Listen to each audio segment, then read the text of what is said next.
नमस्ते, मी योगेश कुटे. लेट्सअप खबर बातमध्ये तुम्हा सर्वांचं पुन्हा एकदा स्वागत.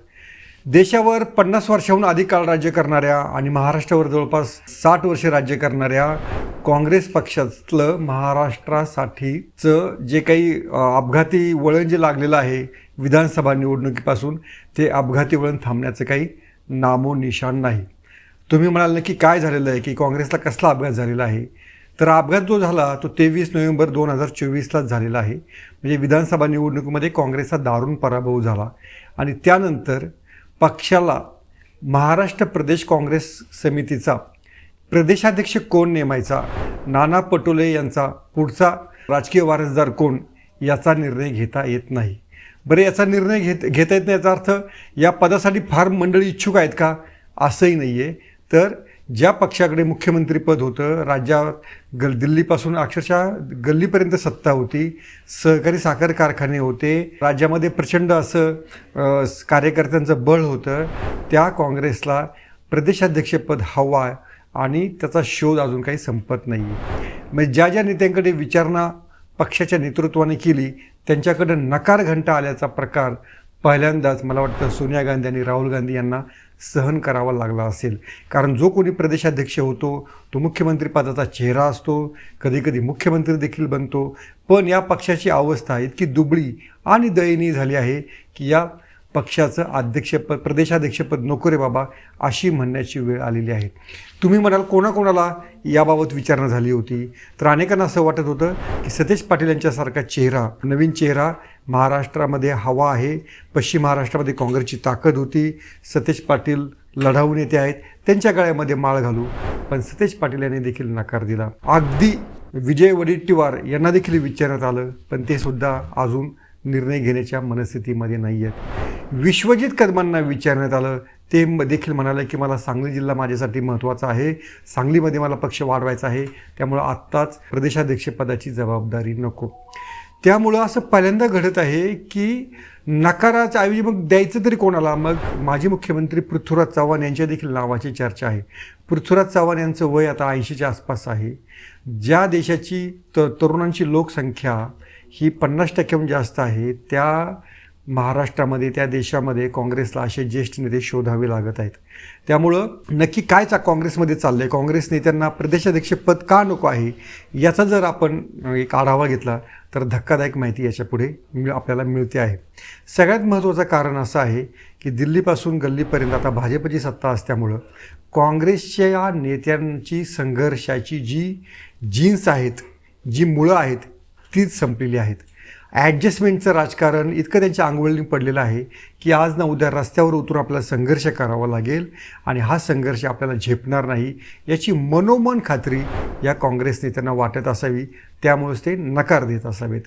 दुसरा मुद्दा आहे, या काँग्रेस नेत्यांचं, सहकारी संस्थांचं, त्यांच्या उद्योगांचं इतकं मोठं जाळं आहे, इतका मोठा व्यवहार आहे की याची जबाबदारी टाळून प्रदेशाध्यक्षपद मिळवायचं, भाजपवरती टीका करायची, मोदींना, फडणवीसांना टार्गेट करायचं, हे जर सगळं केलं तर आपल्या शिक्षण संस्थांचं, आपल्या सहकारी संस्थांचं, आपल्या उद्योगांचं काय होणार, याची भीती या काँग्रेस नेत्यांना भेडसावत आहे. तिसरी महत्त्वाची गोष्ट अशी आहे की या नेत्यांना असं वाटत आहे की जे केंद्रामधलं आपलं जे काँग्रेसचं नेतृत्व आहे त्याच्याबद्दलच या नेत्यांना खात्री वाटत नसावी. म्हणजे राहुल गांधी यांची भाषा, यांची भाषणं, त्यांची निवडणूक प्रचार मोहीम याविषयी काँग्रेसच्या नेत्यांना विश्वास वाटत नसल्यामुळेच आता तरी जोपर्यंत काँग्रेसला अच्छे दिन येत नाहीत तोपर्यंत आपल्यावर संघर्ष करण्याची वेळ नको. जो काही संघर्ष असेल तो राहुल गांधी यांनी करावा. नंतर जर पक्षाला चांगले दिवस आले तर मात्र आपण पद मागू, अशी देखील या नेत्यांची भावना असू शकते. म्हणजे राहुल गांधी यांच्या नेतृत्वावरतीच या नेत्यांचा भरोसा नाही, असा देखील आपण दुसरा अर्थ या निमित्तानं काढू शकतो. आता जी काही नावं चर्चेत आहेत त्याच्यामध्ये यशोमती ठाकूर यांच्या देखील नावाची चर्चा आहे. यशोमती ठाकूर या आक्रमक नेत्या म्हणून ओळखल्या जातात. विदर्भामध्ये काँग्रेसची अक्षरशः पानिपत झालेलं आहे. म्हणजे ज्या ठिकाणून काँग्रेसचा सर्वाधिक अपेक्षा होती, म्हणजे लोकसभा निवडणुकीमध्ये काँग्रेसचा त्या ठिकाणचा परफॉर्मन्स हा तुलनेला खरोखरीच चांगला होता. त्यामुळं यशोमती ठाकूर यांचं नाव देखील आता आघाडीवरती आहे.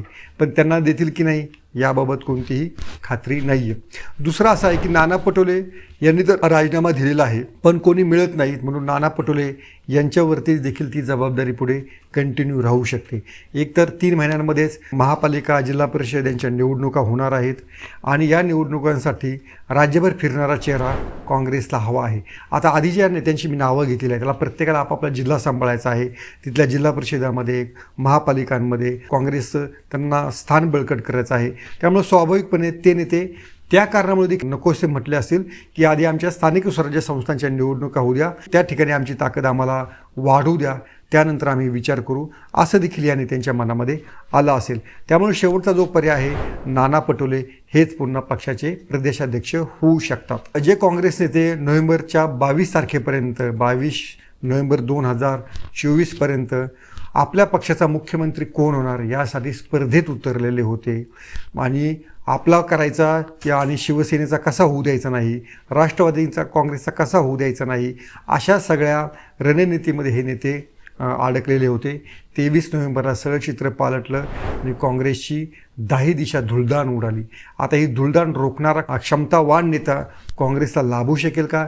तशी क्षमता असणारा नेता काँग्रेसमध्ये आहे का? कारण बरेच नेते आता भाजपवासी झालेले आहेत. त्यामुळं काँग्रेसपुढे नेतृत्वाची मोठी टंचाई निर्माण झालेली आहे आणि याला गेल्या 20-25 वर्षामध्ये काँग्रेसमध्ये नवीन ब्लड आपण जे म्हणतो ते आलेलंच नाही आहेत.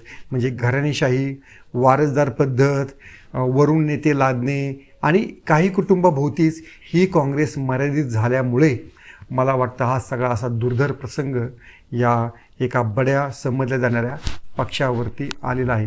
त्यामुळं काँग्रेसला मानणारा वर्ग आहे का? तर आहे. जवळपास 18 ते 20% मते काँग्रेसची अजूनही शाबेत आहेत. अजूनही त्या मतांचा काँग्रेसवरतीच विश्वास आहे. फक्त या मतांना निर्णायक दिशा देणारा, त्यांना दिलासा देणारा, विश्वासू वाटणारा चेहरा आज महाराष्ट्रात काँग्रेसकडे नाही. ही मात्र शोचनीय गोष्ट आहे आणि मला ते भाजपच्या फार मोठं पथ्यावरती पडणार आहे. ज्यामुळं मला असं वाटतं की गुजरातमध्ये ज्या पद्धतीनं 1997 काँग्रेसची धुळदाण उडालेली आहे, 97 काँग्रेस त्या ठिकाणी सत्तेवरती येऊ शकलेले नाही आहे, काँग्रेसचा ताब्यामध्ये कोणतीही महापालिका आज गुजरातमध्ये नाही आहे, तशीच परिस्थिती महाराष्ट्रात तर येणार नाही ना, असा धोका मला या निमित्तानं वाटू लागलेला आहे. पाहूया या पुढच्या भविष्यामध्ये काँग्रेसला काहीतरी जीवदान देईल का? तसा कोणी सक्षम नेता, YSR रेड्डींसारखा नेता महाराष्ट्रात काँग्रेसला लाभेल का? याची आता फक्त आपण शुभेच्छाच काँग्रेसला देऊ शकतो. आपल्या हातानं मरण ओढून घेणं यातला जर तुम्हाला पर्यायी शब्द हवा असेल तर त्याचं नाव आहे काँग्रेस पक्ष. तुम्हाला हा व्हिडिओ कसा वाटला ते आवर्जून सांगा आणि पाहत राहा लेट्सअप मराठी.